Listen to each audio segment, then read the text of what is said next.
Thank you both. First of all, I always thank everyone that appears before us for their willingness to serve in these positions.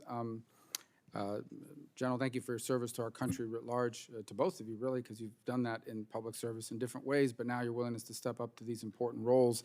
As the chairman said, Mr. Casey's not a stranger to this committee, and yet, despite the fact that he's so well known, I think he might even have a chance to be confirmed, so we'll see as this plays out. You know, I think one of the most interesting things about this hearing is it really goes to the very foundation of what this is all about, what we do in the intelligence community in our country. We spy on people. We spy on other countries, particularly, and their leaders and their governments, and they try to spy on us. A lot of what we gain, and for the purpose of our national security, some of the most foundational intelligence this country's collected continues to be through technical means. And that's what, General, you would be stepping up to do here. And it's critically important. It informs not just the IC and the Department of Defense. Frankly, it informs all kinds of public policy that allows them not just to see what's coming in a month or in a year, but what long-term trends could be like. It is perhaps in this era in which so much is interconnected through technical means, it is about the most foundational piece of intelligence that we collect on a regular basis and informs all the other agencies. It serves everyone in that regard. And so it's critically important, A, to protect those capacities. As you know, we're coming up on the end of this year on the need to reauthorize what is basically at the heart and soul of our ability to collect on foreign targets in 702. And it's something I hope the current administration will prioritize their efforts to move on that, because we are running out of time here to get that done. On the counterintelligence front, I think that's been as challenging as it's ever been in modern time. We are, and both are facing a return to an era of great power competition. It's a phrase that's thrown around a lot, but I got here in 2010 where the singular focus, not just of this committee, but the national security apparatus was counterterrorism, and it remains a challenge. But now it's increasingly about China and Russia, but also what's happening with North Korea, a rogue state with nuclear weapons, Iran and its ambitions, this emerging alignment of countries around the world who may not be our enemies but aren't going to be our allies and are looking for different ways to leverage the international stage to their advantage and play both sides.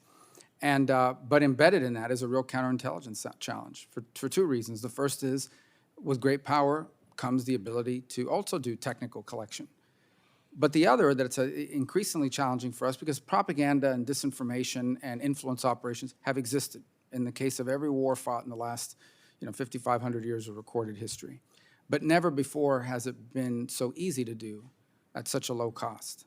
And I think that as in the realm of counterintelligence is the effort to drive messages that divide and pit Americans against each other, that seed information into our ecosystem in which free speech is protected by our Constitution in ways designed to demoralize and undermine our willingness to fight, and in many ways our capability to unite behind important causes.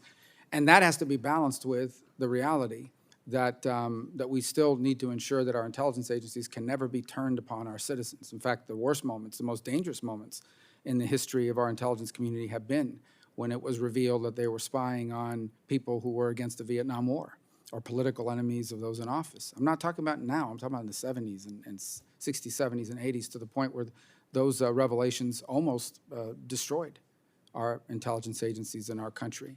So whether it's the foundational elements of our intelligence collected through technical means or our ability to withstand not just great power competition in terms of counterintelligence, but the influence operations of not so great powers, but who have the ability to do that, whether it's through cutouts, through different methods that they use, we face unique challenges that look very different than they did 10 years ago and that are rapidly evolving. So you're both stepping into these roles at a critical time for our country, for the future of geopolitics. So I'm thankful for your willingness to serve and look forward to hearing your testimony and answers today.